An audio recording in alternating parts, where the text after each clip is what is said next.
राजविद्या राजगुह्यं पवित्रमिदम् उत्तमं प्रत्यक्षावगमं धर्मं सुसुखं कर्तुं व्ययम्। इसका आशय है कि यह विज्ञान सहित ज्ञान, सब विद्याओं का राजा, सब गोपनीयों का राजा, प्रत्यक्ष फल वाला, धर्मयुक्त साधन करने में बड़ा सुगम और अविनाशी है। राजविद्या का महत्व इसलिए और भी अधिक है क्योंकि यह सर्वश्रेष्ठ ज्ञान है। पूर्व में वर्णित सभी सिद्धांत, सभी का सार इसमें आ जाता है और यह अत्यंत गोपनीय है। आत्मा और शरीर के बीच के अंतर को समझने में ये बहुत महत्वपूर्ण है। इससे आत्म साक्षात्कार करने की शक्ति आ जाती है और जब हम सेल्फ रियलाइजेशन करते हैं तब हम महसूस कर पाते हैं कि वास्तव में हम कहाँ हैं, क्या स्तर है। साथ साथ इससे पवित्रता और उत्कृष्टता का स्तर और अधिक ऊंचा हो जाता है।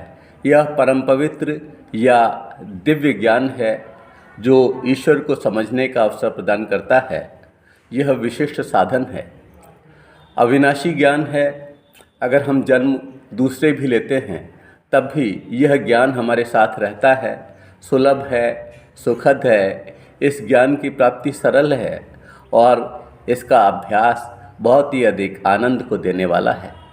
इसलिए राजविद्या आज के समय का एक महत्वपूर्ण ज्ञान है और श्रीमद् भगवद गीता में राजविद्या के महत्व को इस तरह से बताया गया कि 9वें अध्याय को पूरे गीता का सार माना जाता है और उसमें यह सर्वश्रेष्ठ स्थान पर उपस्थित है। अतः यह बहुत ही महत्वपूर्ण ज्ञान है। इससे हम सेल्फ रियलाइजेशन कर पाते हैं, ईश्वर के समीप पहुंच पाते हैं और मोक्ष का मार्ग तलाश कर पाते हैं। यह सर्वविदित है कि जब हम आवागमन के चक्कर से मुक्त हो जाएंगे तभी हमें पूरा आराम, पूरा आनंद मिलता है और जब तक शरीर है तब तक कष्ट का होना स्वाभाविक है और जब तक हम बार बार शरीर धारण करते रहेंगे इस तरह के कष्टों को न्योता देते रहेंगे।